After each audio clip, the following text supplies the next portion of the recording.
sees their heads going by. And finally, this woman came around the corner. And I looked up and I smiled and said, "How you doing?" And she really didn't say anything. But as she passed me, she said to me, "You're a beautiful man."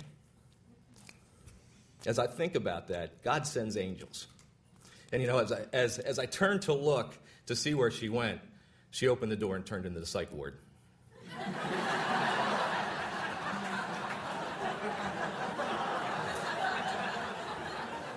Angels come in all varieties.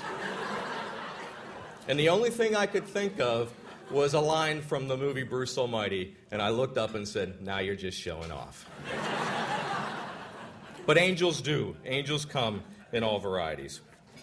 And it reminds me of a short poem by Andy Hellam, and it goes like this. Some don't believe miracles.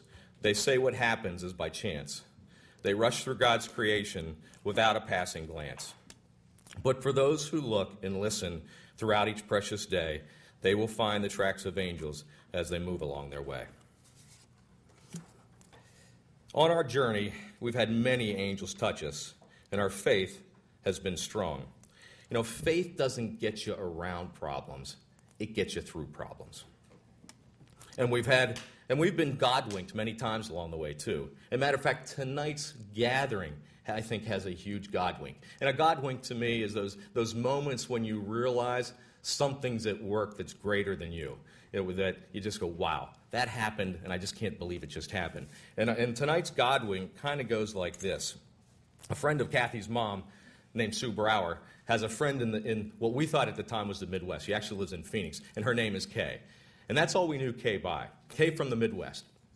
Kay is a 16-year pancreatic cancer survivor. Which is unheard of. I mean, that's just phenomenal. And Kay found out about us through Sue, and she went on my care page, our care page, and she liked what she was reading, and she wanted Kathy or myself to give her a call. So in the beginning of June, Kathy picked up the phone and called Kay on a Monday, and it just so happened that Kay was leaving for Chicago the next day. And she was so happy to hear from Kathy, and they talked for a while. And she said, "Hey, tomorrow I'm leaving for Chicago for a roundtable discussion of the top 20 pancreatic researchers in the world." And Kay was going there as a patient advocate. And so Kathy hung up, and Kay left for Chicago. And when she got to Chicago, guess who one of the people she meets there? Dr. Moser. And of course, she goes up to Dr. Moser and says, "Hey, I'm friends with Kathy and Greg Griffith." And of course, he gets a big smile on his face. He says Greg is going very well. And I know he's thinking, how does Greg make a connection with this woman from Phoenix? I don't know Kay. Okay? I don't know Kay. She just is such a great person. We talked to her once, and she made the connection with Dr. Moser. During the conference, she went up to Dr. Moser and said, "Hey, you know what? You're really good at this." She was very impressed with the way he handled himself. And she said, "You need to be out there talking to people more about pancreatic cancer research." So 3 weeks later, on a Friday night, I called Dr. Moser about coming to talk to you all tonight about his research. And he instantly said yes. Instantly said yes. Actually, when I hung up the phone, I said to Kathy, "That was too easy. That was too easy." And then all of a sudden, the next day, we put it on the care page that Dr. Moser was coming to speak tonight, and Kay got so excited. She got so excited, she called us. And she told us the little background story of those God-wink connections that happened between, think about it, good old little Hollidaysburg to Phoenix, Arizona, to Chicago with Dr. Moser. The connections were made. And I'm sure Dr. Moser would have came and spoke to us tonight no matter what. But I think that day we were God-winked because the connections were made. Don't ever underestimate those God winks because they're important in life, and sometimes we just don't recognize them. And so tonight, I think we've been God winked. Lastly, I want to say something about pancreatic cancer. It's a nasty disease, a nasty disease. You just have to go online and look at the statistics. It's deadly. It's really deadly. But it goes way beyond the statistics. It's a very personal disease, too. When I was diagnosed, there were several people that talked to me about their journey through cancer. Doug Rhodes, a great example of how to handle cancer and a great example to me personally. Janet Moore.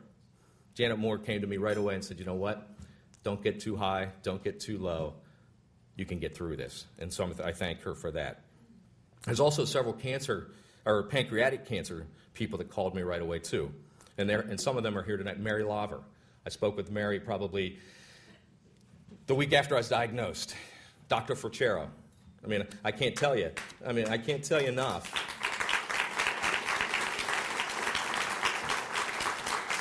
I can't tell you enough how that short conversation that we had early on meant to me, because I tell you, when you get this diagnosis, you're lost. You're lost, and your head's swimming. And to have people like Mary and Dr. Forchero who've gone through it call you up and tell you what to expect, how to handle things, who to talk to about things, really set my mind at ease. And so I'm forever grateful for that. Rose Markley. I don't know if Rose is here. Oh, there she is. There she is. Rose, your story. Rose is 10-year pancreatic survivor? 10 years. With us tonight.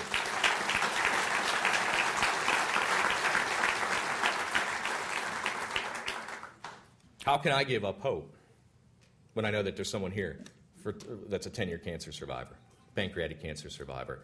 And they were willing to share those stories with me. And since then, I've been able to, in my short experience with pancreatic cancer, been able to help other people that have been recently diagnosed with either pancreatic cancer or something else. So I'm so grateful to have people like that.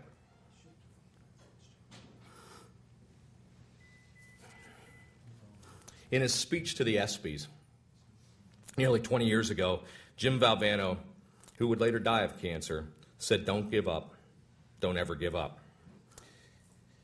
And when I think of those that have died of pancreatic cancer, some of which started in my study with me back in February, how humbling is that to know that people that were diagnosed at the same time with you couldn't be here tonight because they passed away?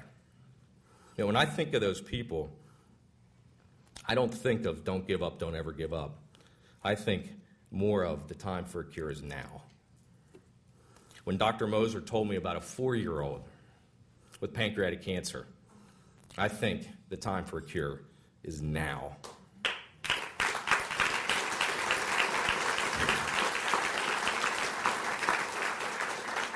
When I look in the eyes of my sons and think about their future, I think the time for a cure is now.